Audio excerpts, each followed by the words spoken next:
아담과 셋의 후손들 이야기라는 말씀입니다.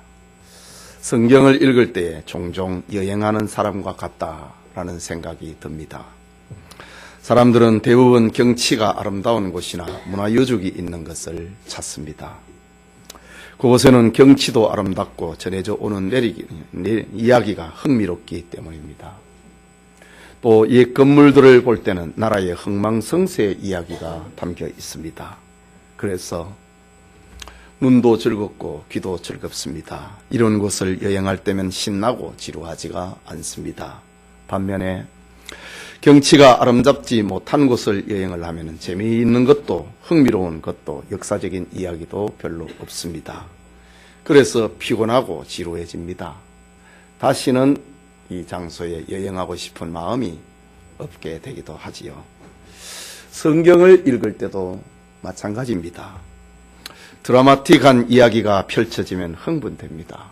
다윗이 물맷돌로 그인 골리앗을 쓰러뜨린 이야기, 엘리야가 회리바람을 타고 하늘로 올라간 이야기, 다니엘이 사자굴에서 던져졌으나 살아난 이야기, 예수님의 부활 이야기 등은 성경을 읽는 우리의 눈과 마음을 붙들어 놓습니다. 이런 이야기를 통해서 우리는 생활에 에너지를 얻기도 하고 성경의 인물과 자신을 동일화시키기도 합니다. 이런 영적인 과정을 통해서 우리의 믿음이 자라기도 하고 신비한 믿음의 세계를 체험하기도 합니다. 그러나 재미없고 지루한 이야기는 우리의 눈과 마음을 이야기 속에 붙들어 두지를 못합니다. 성경을 통해서 믿음의 세계에 접근하기가 참 힘이 들지요. 그래서 재미없는 이야기는 성경을 읽는 성도들에게 외면당하기도 하고 설교자들도 외면하기도 합니다. 이유는 성경을 기록한 의미를 발견하지 못했기 때문입니다. 흥미진진한 이야기를 기다리고 있는 오늘 예배드리는 우리 성도님들에게 오늘은 별로 재미없는 이야기 하나를 들고 나왔습니다. 성경 이야기 중에 족보 이야기가 그렇지요. 족보는 특별한 의미를 전해주지도 못하고 극적인 그리고 아름다운 이야기도 담고 있지 않습니다. 때로는 왜 이렇게 재미없는 이야기, 의미를 발견하기 힘든 이야기를 성경에 포함시켰는가 의문이 생기기도 합니다. 마치 맛없는 음식을 먹어야만 하는 어린 아이와 같은 심정입니다. 그러나 성경의 족보는 하나님의 선택과 구속사라고 하는 구원이라고 하는 선택과 구원이라고 하는 구속사의 이야기를 담고 있습니다. 말하자면 성경의 족보는 여자의 후손, 구속사를 이어주는 다리와 같은 것입니다. 구약 성경의 족보가 여러 차례 나오는데 이것은 하나님의 구원 역사가 중단되지 아니하고 역사와 인물과 환경과 사건 속에서 계속해서 이어져 가고 있다는 것, 중단되지 않고 연결되고 있다고 하는 아주 중요한 의미를 담고 있는 것이 족보 이야기입니다. 이 시간 아담과 셋의 후손들 이야기라는 제목으로 창세기 강의 16번째 시간 계속하고자 합니다. 말씀을 듣는 우리 모두에게 족보의 이야기를 통해서 하나님께서 은혜 주시기를 소원합니다. 먼저 성경에 기록된 처음 족보입니다. 본문 1절에서 3절을 다시 읽겠습니다. 시작. 이것은 아담의 계보를 적은 책이라. 하나님이 사람을 창조하실 때에 하나님의 모양대로 지으시되 남자와 여자를 창조하셨고 그들이 창조되던 날에 하나님이 그들에게 복을 주시고 그들의 이름을 사람이라 일컬으셨더라. 아담은 130세에 자기의 모양 곧 자기의 형상과 같은 아들을 낳아 이름을 셋이라 하였고 라고 합니다. 오늘 본문에 기록된 족보는 가인이 동생 아벨을 죽여서 구속사가 중단되는 것처럼 보였지만은 아담이 또 다른 아들 셋을 낳아서 구속 역사를 이어가고 있고 그리고 노아까지 믿음의 역사가 연결되고 있는 것을 말합니다. 오늘 본문은 5장 전체입니다. 하나님은 성경의 족보를 처음 족보를 통해서 그렇다면 들려주고 있는 메시지가 무엇인가? 그 첫째는 하나님이 인간을 어떻게 창조하셨는가를 다시 설명해 줍니다. 말하자면 인간은 스스로 주인이 되지 못한다는 것입니다.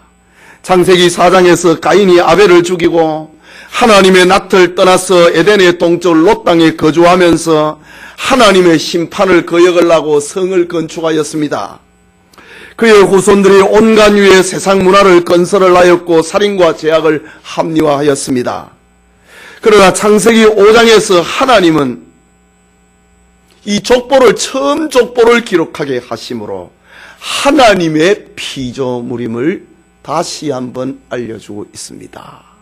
하나님이 아담과 하와를 지었다라는 것입니다. 그 둘째 의미는 하나님이 지으신 아담과 하와는 하나님의 모양을 닮은 영적인 존재로 지음받았다는 것입니다. 그리고 그에게 복을 주셨다는 사실입니다. 사람이 하나님의 형상, 곧 영적인 존재로 지음을 받고 복을 받았다고 하는 사실은 영이신 하나님과 교제하고 하나님께 신령과 진정으로 예배하는 그런 존재로 지음을 받았다는 사실을 처음 족보 이야기를 통해서 다시 한번 확인시키고 있습니다. 여러분, 사람은 짐승이 아니다 라는 이 말은 하나님의 형상대로 지음을 받은 영을 가졌다고 하는 말입니다. 수억 마리의 소와 양, 그리고 한 사람의 미개인과 바꿀 수 없는 이유가 바로 여기에 있습니다. 아무리 미련하고 아무리 어리석은 사람처럼 보인다 할지라도 사람은 하나님의 형상으로 지음을 받은 영적인 존재여 예배적인 존재로 지음받았다는 사실입니다. 그렇기 때문에 사람은 가인의 후손처럼 육으로만 살 수 없다는 것입니다. 떡으로만 만족할 수 없다고 하는 것입니다. 성을 쌓고 문화를 발전시킴으로 인해서 거기에 행복이 있는 것이 아니라는 것을 창세기 4장의 가인의 족보와 5장의 아벨과 셋의 족보를 통해서 다시 한번 새기고 있는 것입니다. 사람은 하나님의 입에서 나오는 모든 말씀으로 사는 것이고 하나님 앞에 예배적인 존재로 살아야 된다는 사실을 처음 족보를 통하여서 알려줍니다. 그런데 오늘 본문을 보면은 하나님의 형상이라는 말이 지금 나오고 있습니다.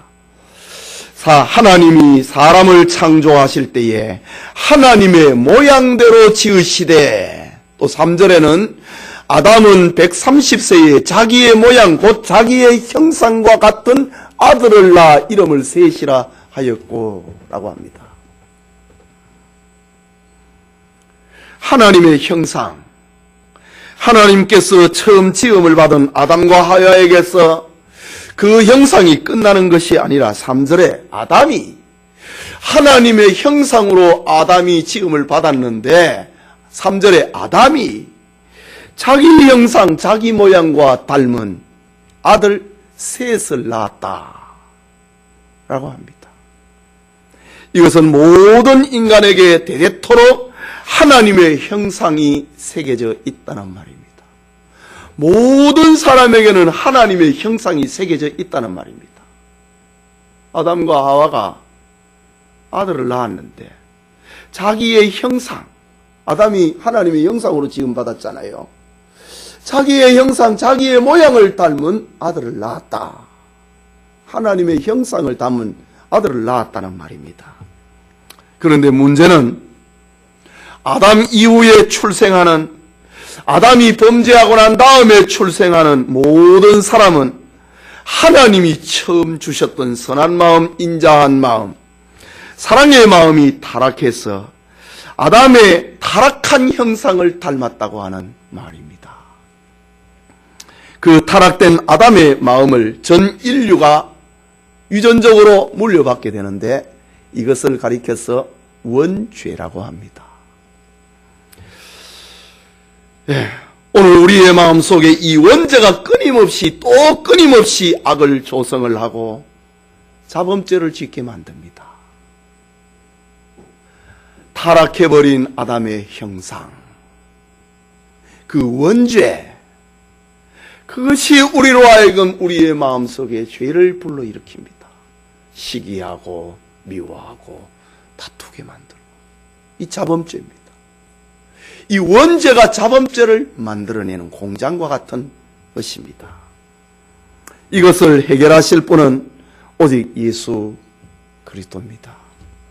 사도 바울은 에베소서 4장 21절과 24절에 진리가 예수 안에 있는 것 같이 너희가 참으로 그에게서 듣고 또한 그 안에서 가르침을 받았을진데 너희는 유혹의 욕심을 따라 썩어져가는 구습을 쫓는 옛사람을 벗어버리고 오직 너희의 심령이 새롭게 되어 하나님을 따라, 하나님의 형상을 따라 이 말입니다. 하나님을 따라 의와 진리의 거룩하심으로 지으심을 받은 새 사람을 입으라 라고 합니다. 진리가 예수 안에 있는 것 같이 예수님이 우리에게 하나님의 형상을 다시 회복을 시키는데 그 은혜를 따라서 의와 진리와 거룩이라고 했던 그 하나님의 형상을 회복하라고 하는 말입니다. 아담과 하와가 처음 지음을 받았을 때는 하나님의 형상대로 그야말로 의와 진리와 거룩으로 지음받았습니다. 그런데 첫사람 아담과 하와는 거룩의 이 특권을 잘못 사용했습니다. 의와 진리와 거룩의 특권을 잘못 사용을 했습니다. 하나님처럼 되어보겠다고 하는 교만으로 하나님이 금하신 선악과를 따먹고 하나님 앞에 죄를 지었습니다. 그 결과 인간의 마음속에 담긴 의와 진리와 거룩은 마치 뿌리가 죽어버린, 뿌리가 말라버린 나무처럼 되어버리고 말았습니다. 이것을 회복을 시키려면 예수님을 믿고 새 사람을 입어야 된다고 하는 것이 바울의 논리입니다. 그렇습니다. 아담의 후손으로 태어난 모든 인간은 하나님의 원래 형상을 잃어버렸습니다. 잃어버린 하나님의 형상을 회복을 하는 것은 우리의 노력으로 되지 않습니다. 우리의 경건한 삶을 통해서도 이루어지는 것이 아닙니다. 하나님의 형상은 오직 예수 그리스도를 통해서만 회복될 수 있습니다. 죽어버린 뿌리, 말라버린 나무를 가진 거기에서 나무 가지가 잘려서 생명을 가진 그리스도에게 접붙여져야만 살 수 있는 것입니다. 지금 창세기의 족보 이야기를 하고 있습니다. 창세기의 처음 족보는 인류가 하나님의 형상으로 회복되기 위해서는 가인의 족보가 아니라 셋의 후손, 여자의 후손을 통해서만이 그것이 가능하다는 사실을 알리기 위하여서 지금 셋의 족보 이야기를 합니다. 아담에게서 잃어버린 하나님의 형상이 셋의 출생으로 여전히 사람의 형상이 되었고 또 그의 아들로 또 그 다음 아들로 이어지다가 노아를 지나서 아브라함과 다윗을 지나 예수 그리스도의 때에 이를 때에 비로소 하나님의 형상을 찾게 된다고 하는 그것을 알려주기 위한 족보입니다. 셋의 족보는 그래서 가치가 있는 것입니다.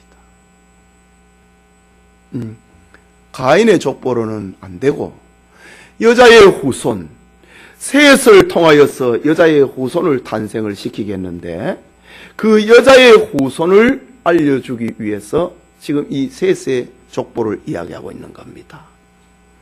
그 중에 본문 4절과 5절을 봅니다. 같이 읽겠습니다. 4절에 5절에 아담은 셋을 낳은 후 800년을 지내며 자녀들을 낳았으며 그는 930세를 살고 죽었더라 라고 합니다. 아담이 930살을 살면서 자녀를 낳았으니 그 숫자가 얼마나 많겠습니까? 그런데 그 중에서 셋이라고 하는 아들이 아담의 직계로 등장을 하고 있습니다.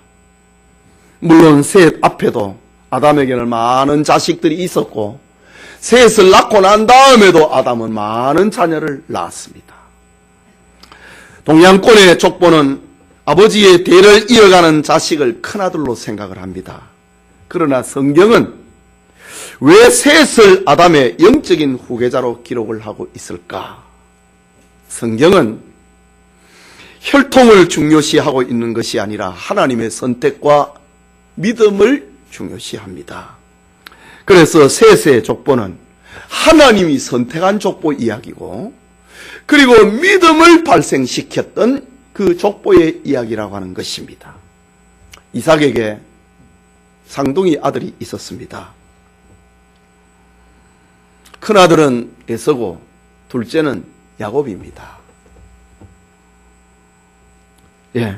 말라기 1장 2절과 3절을 보면은 에서는 야곱의 형이 아니냐, 그러나 내가 야곱을 사랑하였고 에서는 미워하였으며 그의 산들을 황폐하게 하였고 그의 산업을 광야의 이리에게 넘겼느니라 라고 합니다. 아브라함의 아들 이삭에게 두 아들이 있었는데 하나님은 첫째는 미워했다고 합니다. 야곱은, 둘째 야곱은 사랑했다고 합니다. 이건 하나님의 주권입니다. 하나님의 선택입니다. 지금 구원의 역사, 셋의 계보를 알려주고 있는 이 역사는 혈통을 강조하는 것이 아니라 하나님의 주권과 믿음을 강조하고 있는 것입니다. 이새의 집에도 아들이 8이 있었습니다. 그런데 그 중에 막내 아들 다윗이 하나님의 구속사에 선택됩니다. 다윗에게도 많은 아들이 있었지만은 첩에게서 얻은 솔로몬이 하나님의 선택을 받아 기름 부은 왕이 됩니다. 이유는 이것이 하나님의 계획이고 이것이 하나님의 선택이기 때문입니다. 구원이라고 하는 것은, 회복이라고 하는 것은 혈통으로 되는 것이 아니고 하나님께로 가는 생명의 길은 사람의 의지로 되는 것이 아니고 하나님의 주권이라는 것을 알려주기 위함입니다.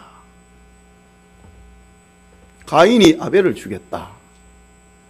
많은 자식이 있었는데 아담은 가인을 내 형상을 닮은 아들이다 라고 말합니다. 이것이 여자의 후손의 계보를 알려주고 있는 하나님의 주권이고 하나님의 선택입니다. 그게 둘째로 아담과 셋의 후손들의 이야기를 봅니다. 창세기 5장에서의 족보는 많은 사람들의 이름을 거론하고 있지만은 중요한 부분만을 생각합니다. 아담과 셋의 후손을 기록하고 있는 족보에서 우리의 눈길이 닿게 하는 특별한 단어가 하나 있습니다. 그것은 죽었다고 하는 겁니다. 죽었더라, 죽었더라, 죽었더라, 죽었더라, 죽었더라. 낳고 살고 죽었더라. 동사입니다. 창세기 5장에 나오는 동사는 낳고 살았고 죽었다고 하는 겁니다. 그 핵심은 죽었다고 하는 단어입니다. 이 말씀은 사람이란 죽음을 면할 수 없는 존재가 됐다는 것이지요. 아담의 범죄 이후에 사람은 늙지 않으려고 애를 썼고 죽지 않으려고 해도 죽었다는 사실입니다. 아담이 930살을 살았고 무두셀라는 969살을 살아도 그 결과는 끝은 죽었다고 하는 것입니다. 죄를 지었기 때문에 죽었다고 하는 것입니다. 우리의 조상들은 늙고 죽는 것이 서러워서 한 손에는 막대기를 잡고 한 손에는 가시를 쥐고 죽음을 멀리하려고 했습니다.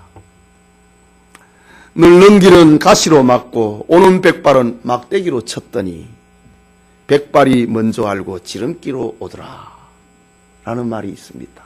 죽기 전에 머리부터 휘어진다는 말입니다. 죽음이라고 하는 것은 인류에게 임한 하나님의 벌입니다. 창세기 2장 17절에 선악을 알게 하는 나무의 열매는 먹지 말라. 네가 먹는 날에는 반드시 죽으리라고 했습니다. 사실 하나님은 처음 사람을 죽는 종대로 만들지 않았습니다.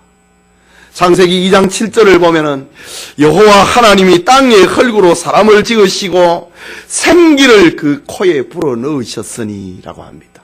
생기, 하나님의 영입니다. 하나님의 영은 죽지 않습니다. 그 코에 불어넣으시니 사람이 생명이 된지라 영생하는 존재가 됐다고 합니다.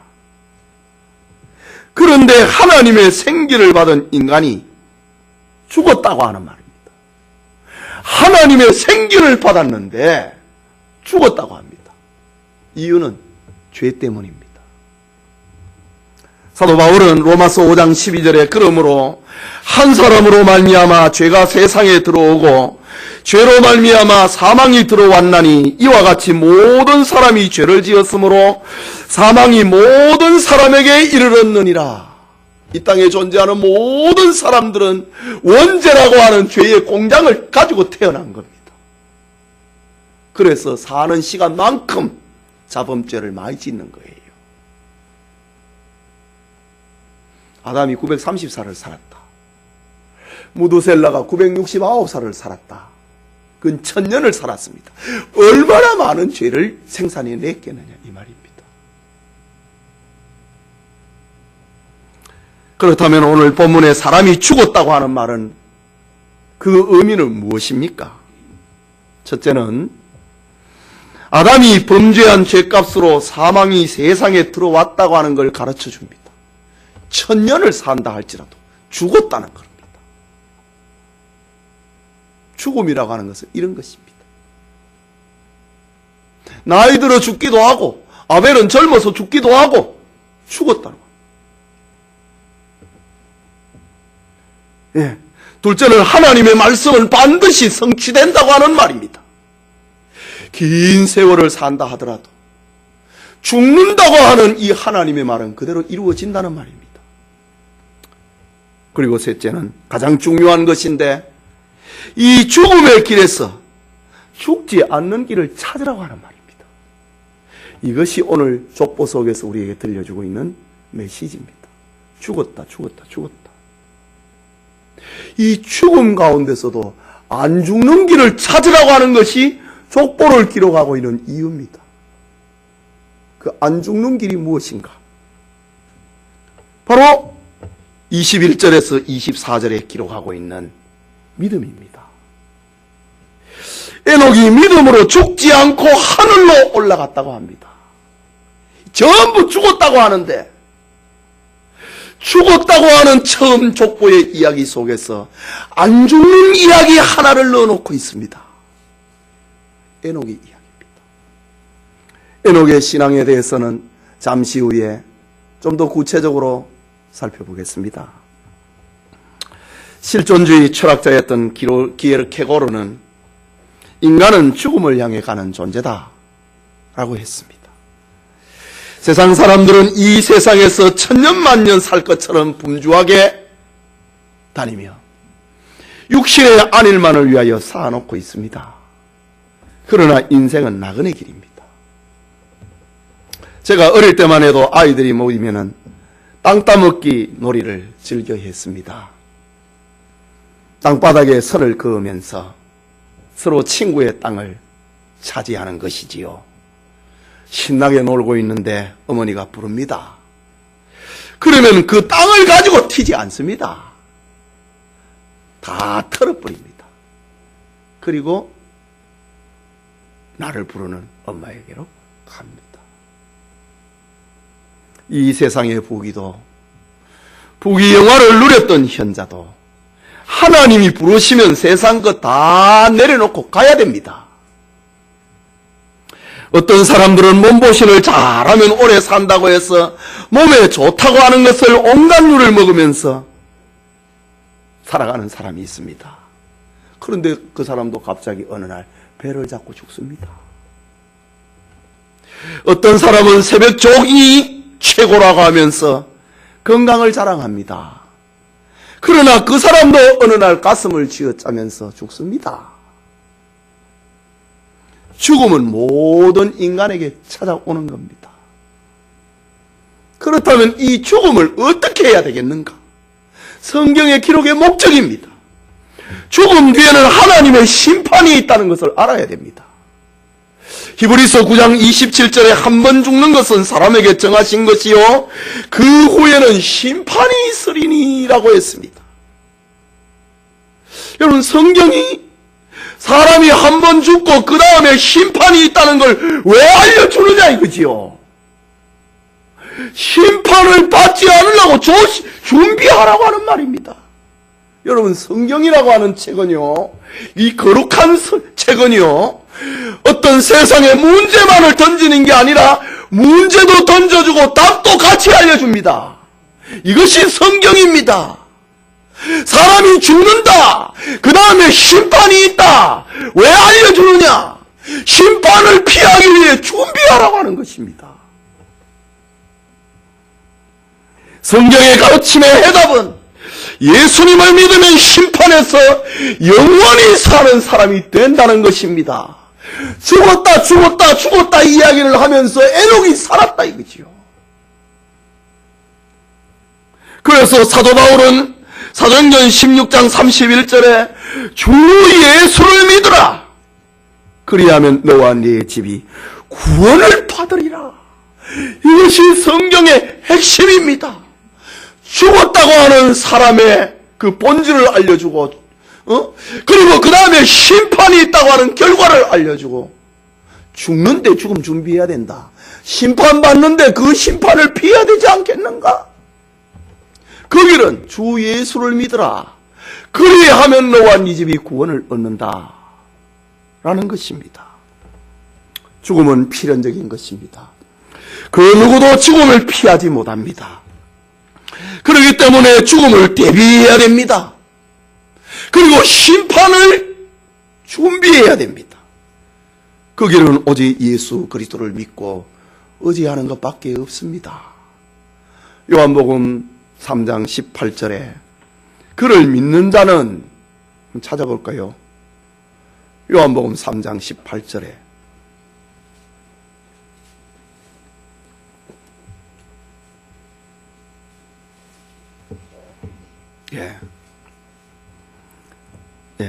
찾았습니까?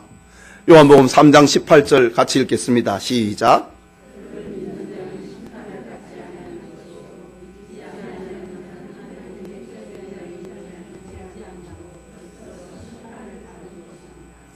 그를 믿는 자, 그가 누굽니까? 16절에 예수님입니다. 하나님이 세상을 이처럼 사랑하사 독생자를 주셨으니 이는 저를 믿는 자마다 멸망하지 않고 영생을 얻는다고 했습니다. 그 예수님을 믿으면은 심판 안 받는다 이거지요. 그러나 믿지 아니하는 자는 이미 심판을 받았다 이거지요. 죽기로 작정이 되어 있고 심판을 받기로 정해져 있다는 말입니다. 이것이 성경의 알맹입니다. 주제입니다. 언젠가 신문을 보니 친구가 물속에 빠지는 것을 보고 말리지 않았다고 해서 간접 살인죄로 체포된 사연을 보았습니다. 자살하는 사람을 보고 말리지 않으면 자살 방조죄로 체포되는 거 아시지요?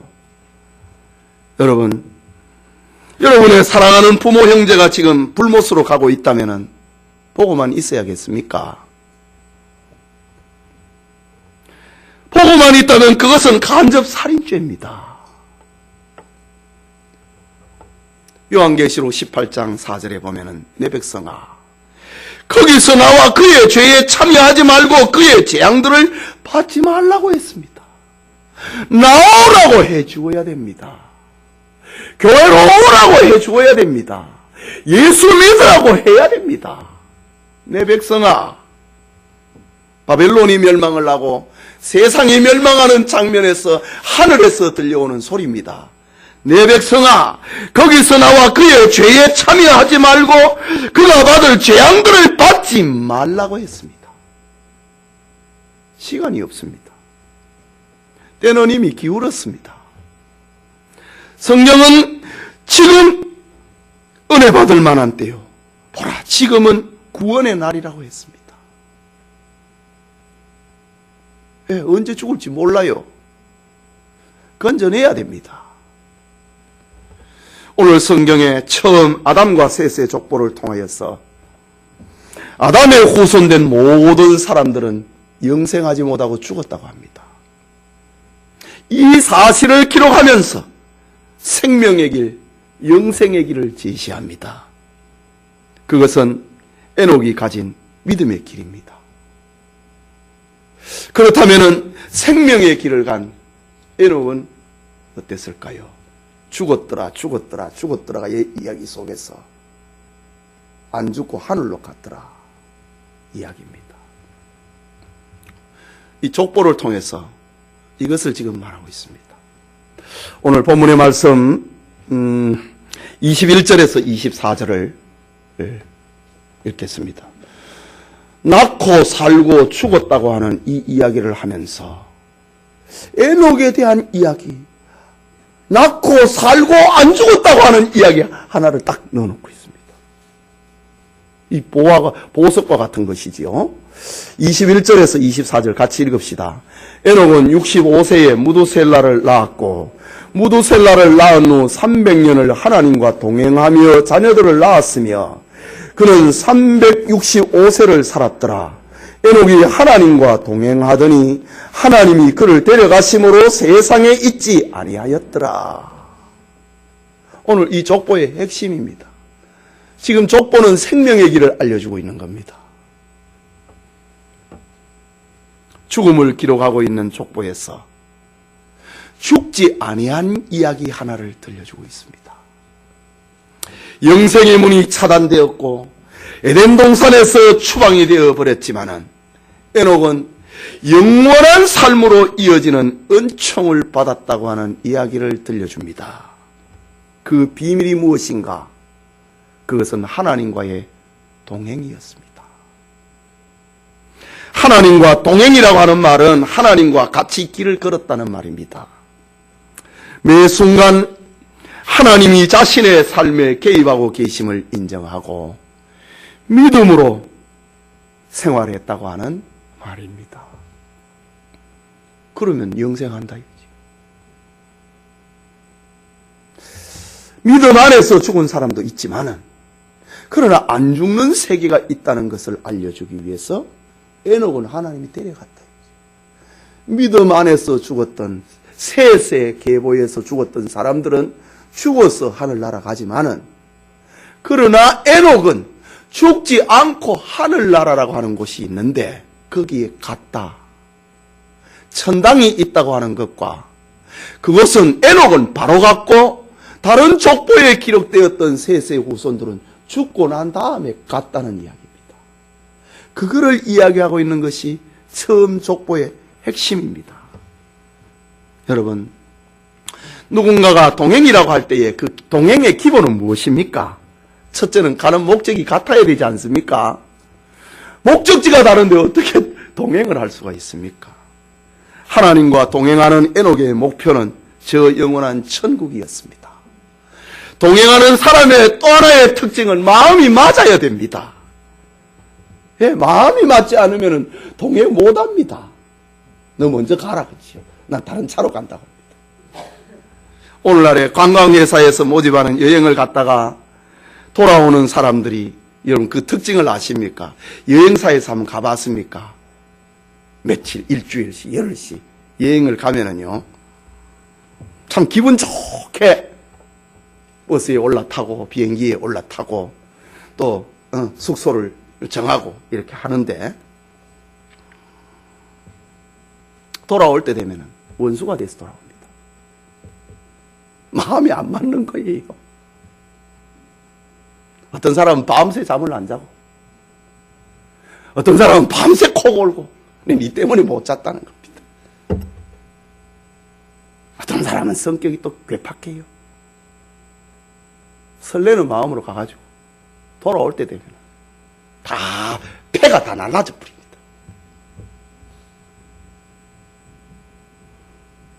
동행에 있어서 제일 중요한 것은 마음이 맞아야 됩니다. 에녹은 하나님하고 마음이 맞았다. 또 하나는 동행을 하려면 상대방의 의견에 자기를 맞춰줘야 됩니다. 내한테 맞춰. 이러면 동행 안 됩니다. 내가 저 사람에게 맞춰줘야 됩니다. 그 희생이지. 그럴 때 동행할 수 있습니다. 오늘 성경에 하나님과 동행했다라고 하는 그 히브리 말은요, 히트 할라크라는 말입니다. 히트 할라크라는 말은, 할라크라는 말이 행동한다, 걷는다 이 말이거든요. 앞에 히트라고 하는 그 말은 그 히브리어의 문법 속에 히트파엘형이라고 하는 게 있습니다. 그것은 자기를 죽이는 겁니다. 히트할라크라는 말 자체가 자기를 죽이면서 자기를 부인하면서 걷는 것, 그게 동행이라는 말입니다. 말하자면 에녹은 하나님의 뜻 앞에 자기를 죽였다고 합니다. 자기 생각을 죽였다는 말입니다. 자기의 욕심을 죽였다는 말입니다. 여러분, 에녹이 살았던 시대가 어떤지 아십니까? 노아의 홍수 직전입니다. 전입니다. 인구도 많았고 각종 문화시설이 발달했습니다. 물질 문명의 영향으로 사회는 부패하고 죄악으로 충만했습니다. 일부 일처의 원리는 깨져버렸고요. 살인을 부끄럽게 여기지 않는 시대가 되었습니다. 양심이 없는 시대가 되어버렸습니다. 하나님의 영광을 더럽히고 정욕대로 사는 시대가 되어버렸습니다. 오늘의 시대하고 비슷하지요. 그러나 에녹은 이런 시대에 살면서도 하나님과 동행했다고 합니다. 여러분, 참 환경은 중요하지요. 그래서 환경에다가 내가 하나님과 동행하지 못하는 그런 핑계를 대는 사람 얼마나 많습니까? 남편 때문에, 아내 때문에, 작시 때문에 하나님과 오늘 동행했다 하지 못했다는 거지요. 그런데 에녹은요, 우리보다 절대 낫지 않았습니다. 그런 환경입니다. 그런데 에녹은 하나님과 동행했다고 합니다. 히브리서 11장 5절에 보면은 에녹의 이야기가 기록이 되어 있습니다. 제가 읽을게요. 믿음으로 에녹은 죽음을 보지 않고 옮겨졌으니 하나님이 그를 옮기심으로 다시 보이지 아니하였느니라. 그는 옮겨지기 전에 하나님을 기쁘시게 하는 자라 하는 증거를 받았느니라. 에녹의 삶입니다. 믿음의 사람 에녹이 하나님을 기쁘시게 하는 자라고 하는 증거를 받았다고 합니다. 그렇다면 하나님을 기쁘시게 하는 자, 히브리서 11장 찾아보는 게 낫겠습니다. 히브리서 11장 6절을 보겠습니다. 예. 히브리서 11장 6절에 찾았으면, 예. 같이 읽겠습니다. 시작.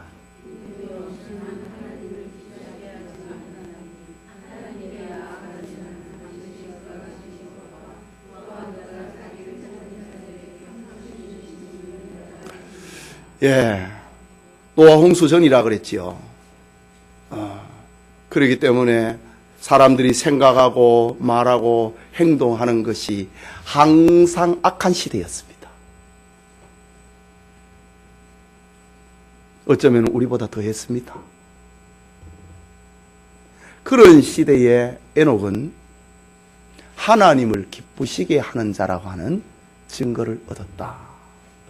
그렇다면 하나님을 기쁘시게 하는 게 뭐냐 이거지요. 히브리서 11장 6절에는 두 가지를 얘기합니다. 하나는 하나님께 나아가는 자는 반드시 그가 계신 것을 믿었다는 겁니다. 이것이 에녹의 믿음입니다.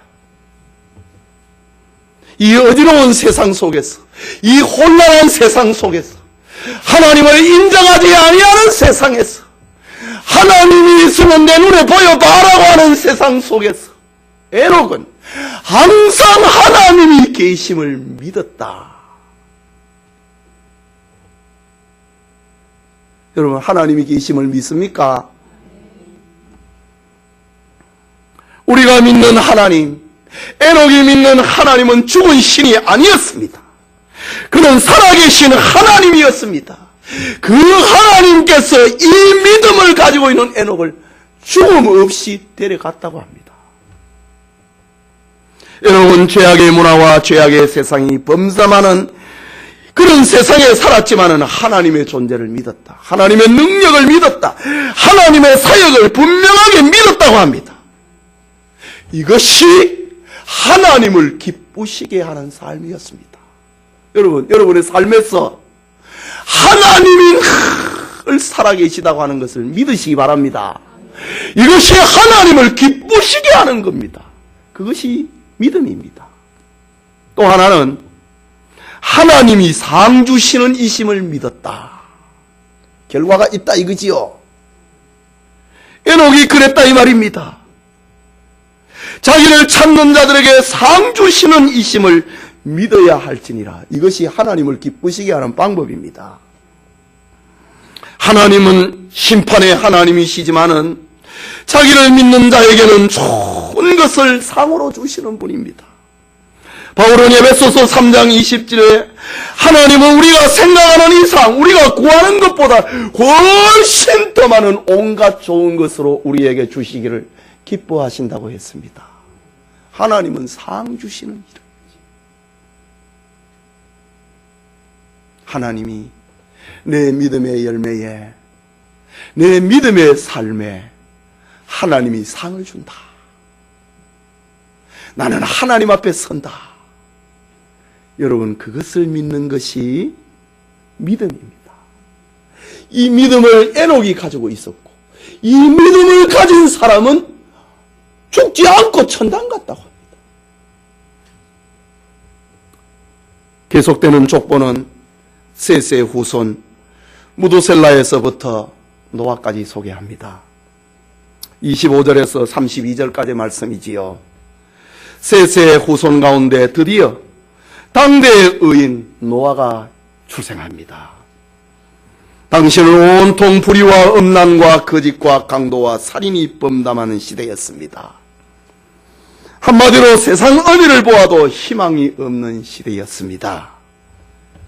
그런 세상 가운데 28절과 29절을 봅니다. 같이 읽겠습니다. 라멕은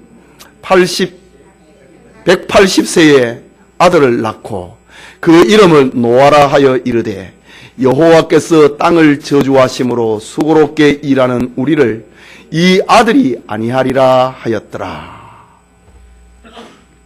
라멕이 180세에 아들을 낳았다.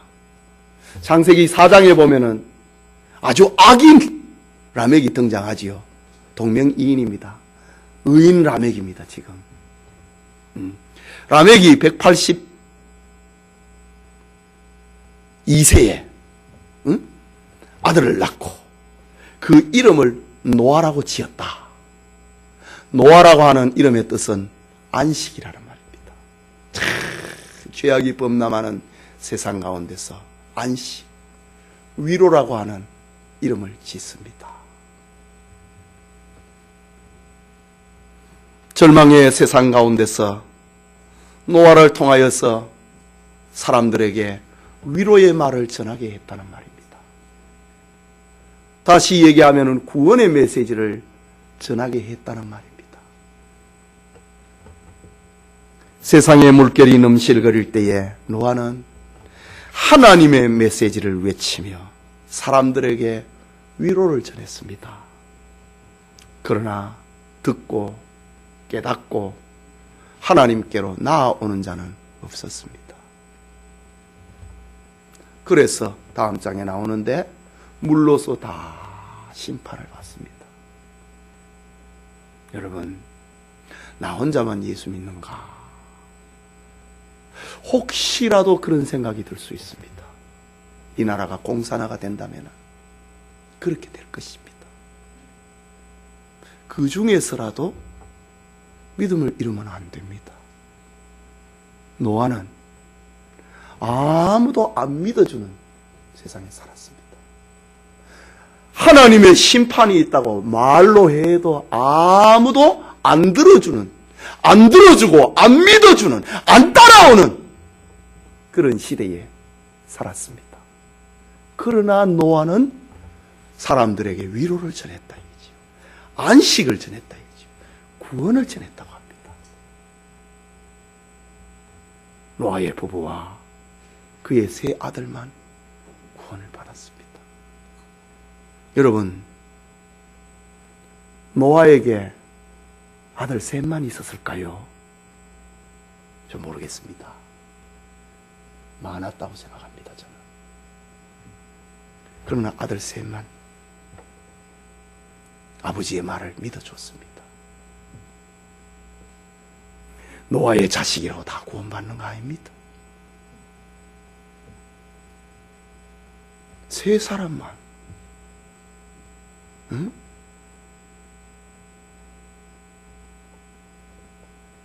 노아는 32절을 보십시오. 노아는 500세 된 후에 셈과 함과 야벳을 낳았더라. 그럼 노아가 500살까지 자식 안 낳았단 말입니까? 천만의 말씀. 자식 낳았습니다. 그런데 500살 다음에 낳은 세 아들,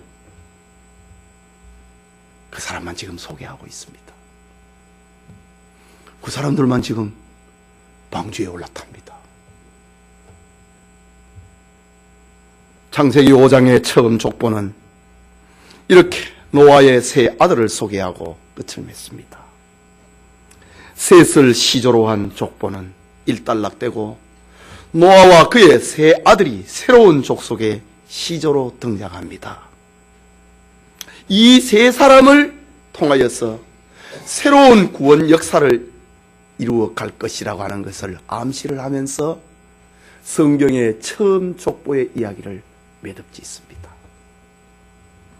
예배드리는 성도 여러분, 오늘 본문에 기록된 처음 족보는 가인이 동생 아벨을 죽여서 구속사가 중단되는 것처럼 보였지만은 하나님이 또 다른 아들 셋을 낳아 구속의 역사를 이어가고 있습니다. 노아까지 믿음의 역사가 연결되고 있다는 사실을 알려주고 있습니다.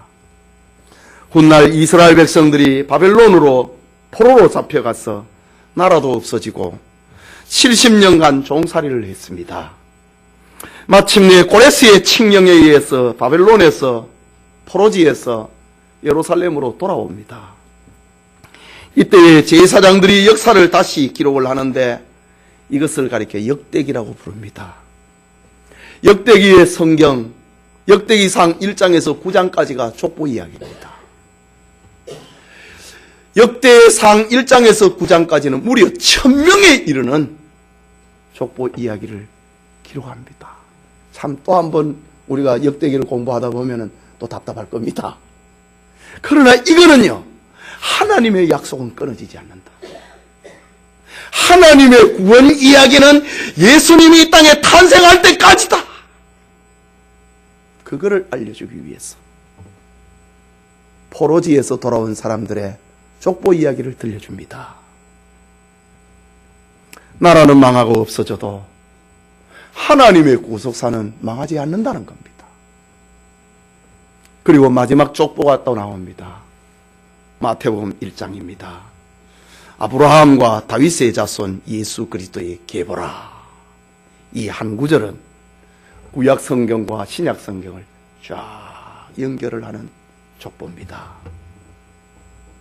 그리고 신약에 와서는 이 구원의 역사가 이스라엘이라고 하는 민족을 넘어서서 교회 공동체를 통하여서 확장되고 있는 겁니다. 이 족보 이야기는 우리 얘기입니다. 그렇다면 신약 시대에 이 혈통적인 족보 이야기가 하나님의 주권에 의해서, 하나님의 선택에 의해서 교회로 확장이 되는 겁니다. 그래서 요한계시록에 7장에 가면은 각 나라와 족속과 방 가운데서 이룰 셀 수 없는 큰 물이라고 하는 족보 이야기를 또 들려줍니다. 이건 신약의 이야기입니다. 이것이 하나님의 구원 계획이고 이것이 하나님의 구원 역사입니다. 오늘 본문을 통해서 주신 교훈은 세상의 역사가 지속되는 동안에 사람은 태어나고 살고 죽습니다. 그러나 그 역사가 단순히 낳고 살고 죽는 역사가 아니라 그 속에 생명과 구원의 이야기가 있다는 것입니다. 가인의 족보와는 달리 하나님과 동행하는 삶, 그리고 하나님과 동행하는 죽음이 있다는 것을 알려주기 위해서 지금 아담과 셋의 족보 이야기를 얘기를 합니다. 하나님과 동행하다가 하늘나라로 간 사람도 있고 하나님과 동행하다가 죽은 사람도 있다고 하는 것. 생명의 족보 이야기라는 말입니다. 여러분, 인생을 곰곰이 한번 생각해 보십시오. 가장 행복했던 날은 여러분에게 언제라고 생각되십니까? 나 옛날에 결혼할 때, 대학 입학할 때, 아직 한참 모자라는 사람입니다. 인생을 아직도 모르는 사람입니다. 사람에게 있어서 가장 행복한 날들은요, 땀 흘리고 수고하고 힘껏 연보하고 기도하고 전도했던 날입니다. 하나님과 동행했던 날이 가장 행복했던 날입니다. 제가 언젠가 한 교인을 만났습니다. 지금은 별로 만족이 안 된다는 겁니다. 그러나 지금 목사님과 함께 할 수 없다는 겁니다. 그러면서 하는 말, 목사님하고 함께 있을 때가 제일 행복했다고 합니다. 헌금하고 기도하고 전도하고 그것이 내 인생의 꽃이라고 했던 그런 이야기를 저에게 들려주었습니다. 여러분, 우리가 가장 행복한 날은요, 주를 위해서 산 것, 주님과 동행한 그 삶입니다. 믿어지십니까? 아직 이게 잘 안 되면 아직 어린애입니다. 아직 똥 싸고 오줌 싸는 어린애입니다. 건강한 신자라면은 주를 위해서 산 것, 그게 가장 행복했던 날입니다. 솔로몬이 긴 인생을 살고 하나님 앞에 매를 맞고 회개하고 돌아왔을 때에 전도서 12장 마지막 절입니다. 13절입니다. 일의 결국을 다 들었으니 하나님을 경외하고 그 명령을 지킬지어다. 이것이 사람의 본분이라. 내 인생에서 가장 행복했던 것은 하나님 앞에 일천번제를 드리며 지혜를 구했던 그날이었고, 내 인생의 가장 행복했던 날은 7년 동안 하나님의 성전을 지었던 그날이었다는 고백입니다. 하나님을 위해서 내 땀을 쓰고 내 시간을 쓰고 내 몸을 쓰고 내 에너지를 쏟아놨던 것, 그것이 가장 나에게는 행복했더라고 솔로몬은 들려주고 있습니다. 여러분, 인생의 기쁜 날은 곧 지나갑니다. 슬픈 날도 또한 지나갈 것입니다. 우리가 태어났던 흔적도 언젠가는 지워질 것입니다. 내가 살았던 흔적도 세상에서는 지워질 것입니다. 심지어 내가 죽었던 사건은 아무런 의미도 없이 지나가 버리고 말 것입니다. 누가 여러분의 죽음을 100년, 200년 동안 기억해 주겠습니까? 이런 것을 생각하면 인생은 참 슬픕니다. 그러나 태어나고 살고 그리고 죽었던 기억은 지워져도 하나님과 동행했던 그 발자취는 남습니다. 하나님의 가슴에 아로새겨질 것이고, 요한계시록의 표현처럼 하나님의 생명록에 기록이 될 것입니다.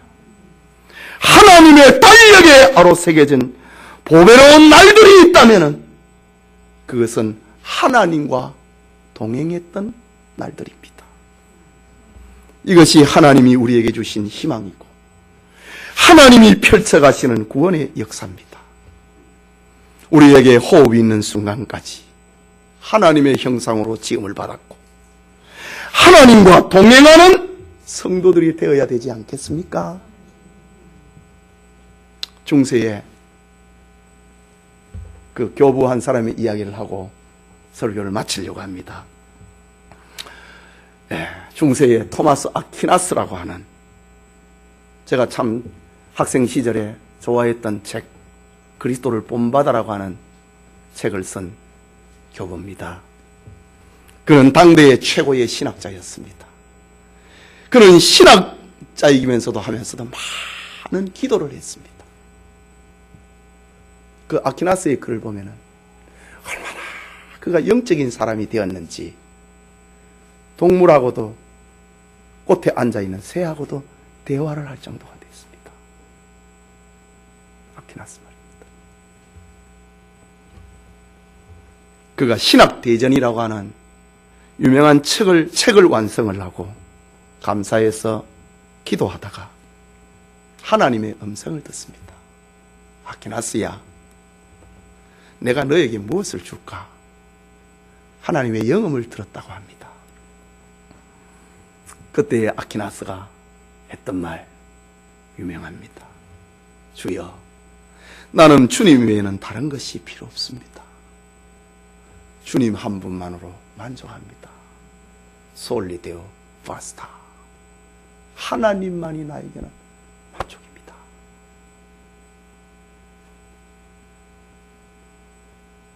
그런 신앙을 가지고 살았습니다. 우리 성도님, 그리고 헌신하는 우리 여전도의 회원 여러분, 에녹처럼, 그리고 노아처럼 믿음의 삶을 살고 하나님과 동행하는 여러분들의 삶에 하나님의 위로가, 하나님의 안식이, 하나님의 안위가 충만하기를 소원합니다. 우리 같이 기도하겠습니다. 말씀을 생각하고, 아담과 셋의 후손들 이야기라는 처음 족보 이야기를 통해서 하나님은 우리에게 이런 메시지를 들려주고 있습니다. 하나님, 내가 살고 있는 이런 시대, 우리 믿음의 선배 에녹은 하나님과 동행하면서 살았다. 노아는 세상에 아무도 자기 말을 안 들어줘도, 안 따라줘도, 안 믿어줘도 안식을 전하면서 살았다. 여러분, 이것이 신자의 이야기입니다. 이것이 구원받은 성도의 이야기입니다. 우리가 이런 삶을 살아야 된다고요. 같이 기도합시다.